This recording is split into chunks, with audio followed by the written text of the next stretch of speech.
നീ എന്തിനാടി ചിരിക്കുന്നേ?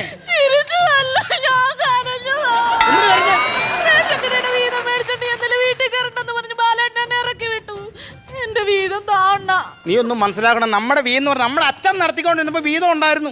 കാരണം ഇവിടുന്ന് അരിച്ചാക്ക് മറച്ചു വിറ്റും മണ്ണെണ്ണ മറച്ചു വിറ്റുമാണ് പൈസ ഉണ്ടാക്കിക്കൊണ്ടിരുന്നത്. ഇപ്പം അത് നടക്കത്തില്ല. ഇപ്പം ആ പാടുള്ള വരുമാനം 170 രൂപ ഒരു ദിവസം വരുമാനമുള്ളൂ. ഞാനിപ്പോൾ വന്ന ശരിയല്ല, കാരണം ഇന്ന് ആ ഓഫീസർ ഒരു ലൈസൻസിന് വേണ്ടി, അതുകൊണ്ട് വരാൻ പറ്റത്തില്ല. ഒരു കാര്യം, നീ ഇവിടെ ഇരിക്കേ. ഞാൻ എന്നെ ഇവിടെ പുറത്തേക്ക് വന്നതാണോ? എടി നീ ഇവിടെ ഇരിക്കേ, ഇത് കഴിഞ്ഞ് ലൈസൻസ് കിട്ടിക്കഴിയുമ്പോ ഒരു ചെറിയൊരു വീതം തരുമല്ലോ. തരും, എനിക്കും കൂടെ അവകാശപ്പെട്ടതാ, എനിക്ക് വേണം. തരാം, ഞാൻ പറഞ്ഞല്ലോ തരാന്ന്. നീ ഇവിടെ ഇരിക്കേ, ഓഫീസർ ഇപ്പൊ തരും. എന്തെങ്കിലും പറയുമ്പോ അങ്ങോട്ട് കേറി തുള്ളി ചാടിയിട്ട് നീ നിന്റെ എക്സ്ക്യൂസ് മീ, ഒന്ന് എണീറ്റ്. ഡ്രോയിങ് തുറന്ന്. എക്സ്ക്യൂസ് മീ, ഒന്ന് എഴുതേറ്റ്. എന്തു ഇതെന്തിനാ ഡ്രോ തുറക്കണേ? അല്ല, ഞാൻ സപ്ലൈ ഓഫീസ്. ആണോ? ഒരു ചായ, ഒരു ചായ. അതെ, ലൈസൻസ് ആരുടെ പേരിലായിരുന്നു? ലൈസൻസ് അച്ഛൻ്റെ പേരിലായിരുന്നു.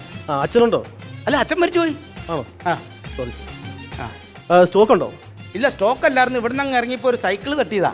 അപ്പൊ തന്നെ ആശുപത്രി കൊണ്ടുപോയി, അവിടെ വെച്ച് തന്നെ വടിയായി. ഞാൻ അതല്ല ചോദിച്ചത്, അകത്ത് ഗോഡൌണിൽ സ്റ്റോക്ക് ഉണ്ട് സാർ. ഉണ്ട്. ചായ നീ കൊടു. അതിൻ്റെ കൂടെ ആ പഞ്ചാര കണ്ട കടിച്ചത്. അതല്ലെന്ന്, ഇതിനകത്ത് പഞ്ചാര തൂളിക്കിടപ്പുണ്ടാവുന്ന അടിച്ചു വാരി വൃത്തിയാക്കിക്കോളാം, സാറ് കാണണ്ട.